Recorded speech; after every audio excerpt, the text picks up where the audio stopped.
à 190 km/h, lorsque je suis passé sous le camion, dans ma Ton carcasse. 7e accident. Oui, mon 7e accident. Je me suis retrouvé, comme par hasard, au-dessus de la carcasse. Physiquement ou spirituellement? Et spirituellement. Donc, je me suis dit, à peine c'était fini, je me suis dit que j'avais fait sans doute des gaz hallucinogènes dus au choc et que ça n'existait pas, ce n'était pas vrai. Mais je suis reparti et j'ai vu des lumières devant moi où il m'était interdit d'y aller, alors que j'avais vraiment envie d'y aller tellement c'était agréable. Lorsque cet accident a eu lieu, il y a une circonstance, en fait, il n'y a pas de hasard dans la vie, mais il y a des circonstances extraordinaires. C'est que sur la voie inverse de l'autoroute, une ambulance s'est arrêtée et il y avait dedans un médecin spécialisé des grands accidentés de la route qui est immédiatement intervenu avec son infirmier. Bien entendu, la gendarmerie est arrivée, bien entendu, les pompiers sont arrivés. Ah ouais, mais là encore, les pompiers sont arrivés. C'était fin des années 70, début des années 80. À cette époque-là, eh bien, il y avait très peu de téléphones de voiture. Moi, j'avais un Radiocom 2000, c'était un appareil extraordinaire dans le coffre de la voiture avec un gros câble et un téléphone comme ça. Et au cours de l'accident, ben, tout s'est arraché, la batterie s'est arrachée, le téléphone s'est arraché. Si j'avais eu un passager, il était déchiqueté. Si j'avais eu quelqu'un derrière, avec le choc du coffre qui est rentré dans l'habitacle arrière, il aurait été déchiqueté également. Et moi, j'étais sous le volant. Et sous le volant, je vois ce téléphone. Il n'y a plus de câble. Et je téléphone aux pompiers et j'ai les pompiers. J'ai les pompiers. Alors je dis, je vais vite téléphoner à ma chérie. Mais ça ne marche pas. Il n'y avait plus de câble, il n'y avait plus d'alimentation. Le médecin, bien entendu, ouvre la porte parce que ma porte n'était pas sous la carcasse, donc ma porte était entière. Le toit abaissé jusqu'au volant et moi sous le volant. Et après, il n'y avait plus rien. Et quand il m'a sorti, mais j'ai trouvé étrange que je sentais de l'énergie. Je me suis dit, mais qu'est-ce qui se passe là? Je ne comprends pas. Je ne comprenais rien. Je prenais, à l'époque, je prenais une pierre, je sentais de l'énergie, alors qu'avant, je ne sentais rien. Je prenais une autre pierre, je sentais une autre énergie. Je prenais un poireau dans les mains, je sentais une énergie. Et un poireau dans le bas du réfrigérateur qui avait 48 heures de durée, une autre énergie. Je voulais des réponses à ces questions. En tous les cas, les pompiers m'amènent à l'hôpital. À l'hôpital, eh bien, on me recoue partout. C'était complètement... Oui, oui, mais là, je me suis rendu compte que ma tête avait explosé.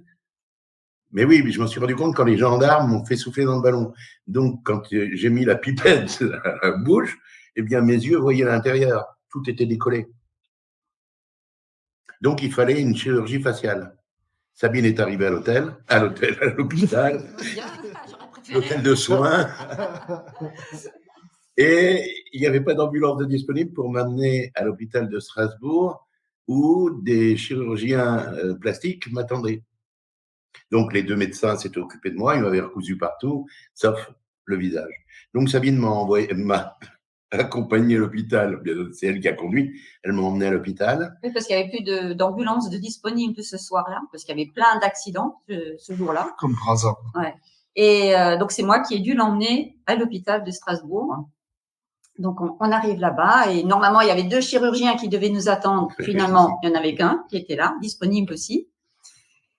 Et donc, ouais, vas-y, c'est toi. Et puis, il lit la fiche des autres médecins et il me dit, je vais vous recoudre, on va vous refaire votre visage, mais je ne peux pas vous anesthésier, vous avez trop d'anesthésie dans le corps.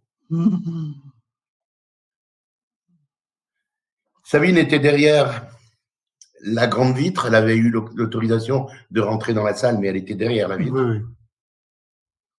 Et puis là, il a commencé à me recoudre. Et là, j'ai commencé à hurler de douleur. Et ce qui était extraordinaire, c'est que je me suis retrouvé au plafond. Et quand j'étais au plafond, eh bien, j'avais plus de douleur.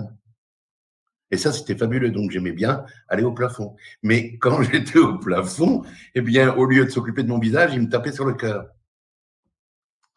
Ah, tu revenais à vie, en vie. Ah, en fait, tu faisais une sorte de mort. Et donc, je revenais.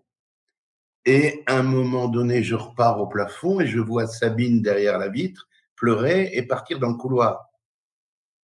Alors moi, je fonce dans le couloir, évidemment. Et puis, je veux la prendre dans mes bras pour la consoler, mais j'arrive pas à la prendre. Et puis, je me retrouve de nouveau dans mon corps à hurler. Au loin, j'entendais ma voix hurler de douleur et puis l'opération se termine. Mais au plafond, j'ai revu ces lumières. Mais il m'était interdit d'y aller. Il ne voulait pas de toi. Et je me suis dit, c'est plus des gaz hallucinogènes que je viens de faire. Mmh. Il y a quelque chose à comprendre.